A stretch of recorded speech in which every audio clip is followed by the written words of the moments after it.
अपने पसंदीदा शो के फुल एपिसोड देखने के लिए अभी डाउनलोड करें दंगल प्ले ऐप। मेरा मेरा रक्षाबंधन।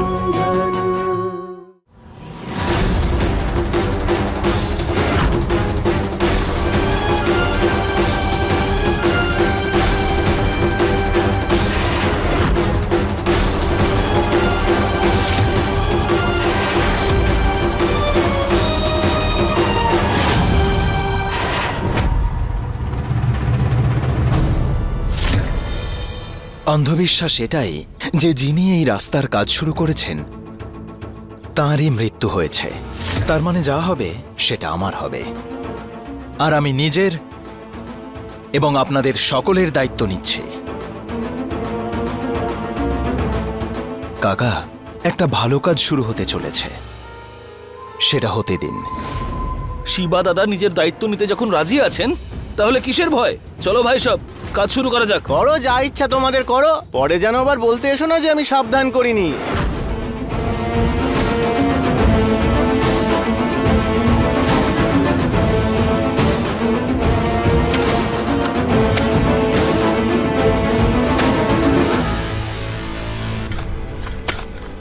শিবা দাদা, কি হলো? তুমি কথা শুনবে না তাই তো? কি হলো? কি দাদা ছাড়ো, চলো রোশনি, চলো এখান থেকে। এটা বৃন্দার নুপুর আমার ঘরে কি করছে? ওই বৃন্দা কাল রাতে এসেছিল আমি কেমন আছি সেটা জানতে। তখন আমি আমার আঘাতে ওষুধ লাগাচ্ছিলাম, কিন্তু আমার হাত পিঠ অবধি পৌঁছাচ্ছিল না, সেই জন্যে ও ওষুধ লাগিয়ে দেয় আর পাঁচন দিয়ে চলে যায়। হয়তো ওই সময় হয়তো খুলে গেছে এটা।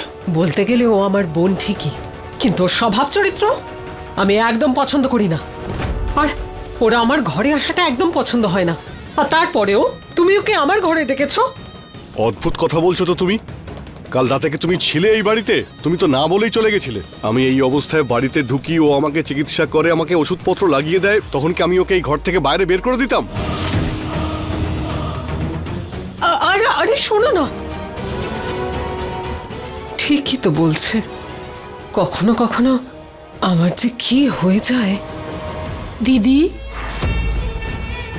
তোমার খারাপ না লাগলে একটা কথা বলবো? আমার এখানে আসাটা তোমার ভালো লাগেনি না?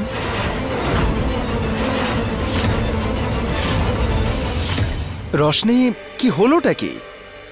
দাদা ছেড়ে দাও না এইসব, চাই না আমাদের পাকা রাস্তা। দাদা, বাবার স্বপ্ন এটা নিশ্চয় ছিল যে উনি এই রাস্তাটা তৈরি হতে দেখবেন, কিন্তু উনি কি চাইবেন যে ওনার স্বপ্ন পূরণটা তোমার প্রাণের বিনিময় হোক? যদি তোমার কিছু হয়ে যায় তো আমি কি করে বাঁচবো? তুমি আমার মাথা ছুঁয়ে কথা দাও যে তুমি এই কাজটা ছেড়ে দেবে।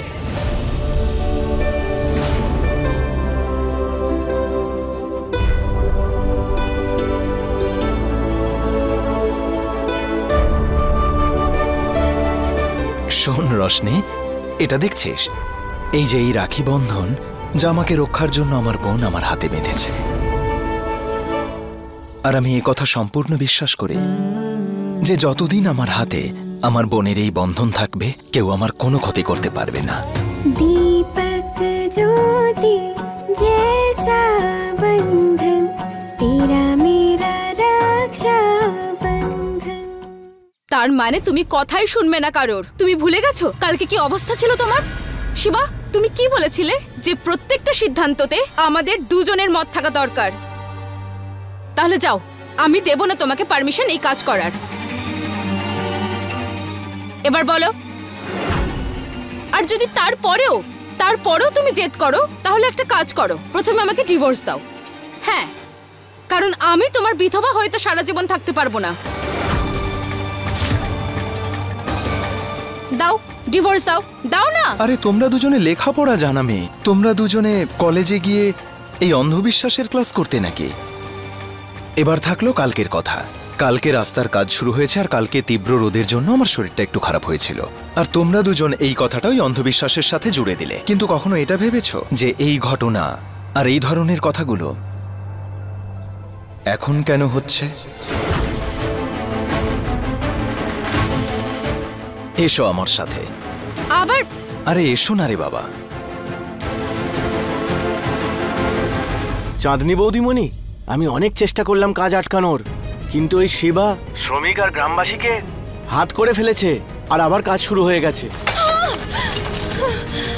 আমি তোকে কাজ আটকানোর জন্য টাকা দিয়েছিলাম, বাজে কথা শোনার জন্য নয়। এক্ষুনি বাড়িতে আয়, টাকাগুলো ফেরত দে আমাকে।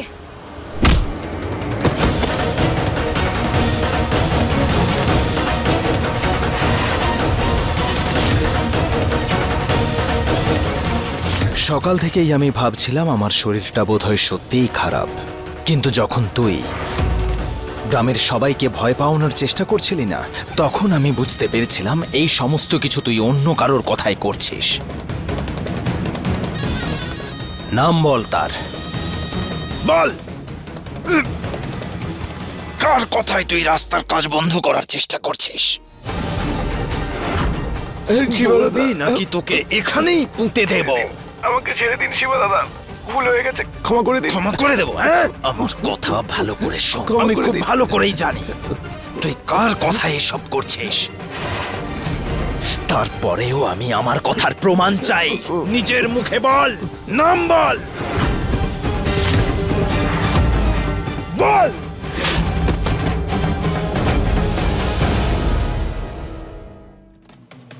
দিদি, দিদি, তুই আমার বালা আর আর এই আংটিতে হাত দিয়েছিস? তুই তো জানিস যে আমার স্বামী বিয়ের দিন আমাকে এটা দিয়েছিলেন। আর এই লিপস্টিক, মোছাকে ছাড়ো। কি করে ভুলবো আমি? তুমি আছো তো দিদি, আমাকে মনে করানোর জন্য, বারবার আমাকে মনে করানোর জন্য যে আমি বিধবা হয়ে গেছি। বিয়ের দিনই আমার স্বামী চলে গেছে, কিন্তু ও একা যায়নি, সঙ্গে নিয়ে গেছে আমার সাজ সজ্জা, আমার স্বপ্নগুলোকে আগুনে জ্বালিয়ে দিয়ে গেছে। আর আজকে তুমি যেভাবে আংটি আর গয়নাগুলোকে ছিনিয়ে নিলে না, ভুলবো না আমি। আরে সামনের টেবিলে পড়েছিল, আমি পড়ে নিয়েছি, তাহলে এমন কি ভুল করে ফেলেছি? আমারও তো মনে সাত জাগে। ও আবার এমন নয় তো তুমি বিবাহিত আর আমি বিধবা, তুমি অনেক ভাগ্যবতী আর আমি একেবারে দুর্ভাগ্যবতী। কি? কারণ জামাইবাবু তোমার সঙ্গে আছে। আর এখন ভাবো, যদি কালকে জামাইবাবু যদি তোমার সঙ্গে না থাকে, তাহলে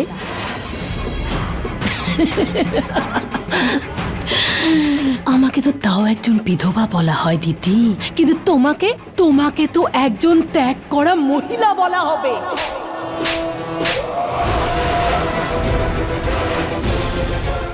এখান থেকে চুপচাপ বেরিয়ে যা, না হলে এই বাড়ির থেকে গলা ধাক্কা দিয়ে বের করব। দূর হয়ে যা আমার চোখের সামনে থেকে।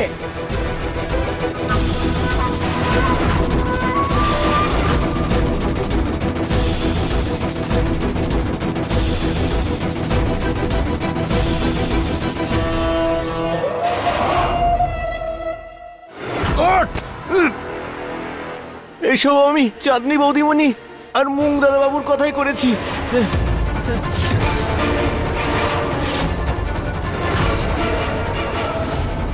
ওনারা আমাকে এই কাজের জন্য টাকা দিয়েছেন। আরে চাঁদনি রানী, এই লোকটা তো আমাদের ব্যাপারে সব বলে দিল। আজকের পরে এই রাস্তার আশেপাশে দেখলেও শিবার মার আর সহ্য করতে পারবি না। চল যা। এখনো তোমাদের মধ্যে কোনো সন্দেহ রয়েছে? সত্যি কেমন বোকা বনে গেলাম দাদা, আমরা সবাই ঘাবড়ে গেছিলাম। সরি। আর তুমি যদি আমাকে সরি টরি বলতে চাও বলতে পারো। সরি বলতে আমি পারবো না। আর তোমার জন্য কোনো চিন্তা হচ্ছিল না, কিন্তু আমার ওই রিস্ক নিতে পারতাম না, তাই এখানে এই অবধি চলে এসেছিলাম। আমার কিছু যায় আসে না, ওকে দাদা। বৌদির কোনো চিন্তা নেই, তারপরেও তোমাকে খুঁজতে খুঁজতে এখানে চলে এলো। উনি বলুক আর না বলুক, কিন্তু তোমার চিন্তায় না উনি পাগল হয়ে গিয়েছিল। দেখতে পাচ্ছি আমি।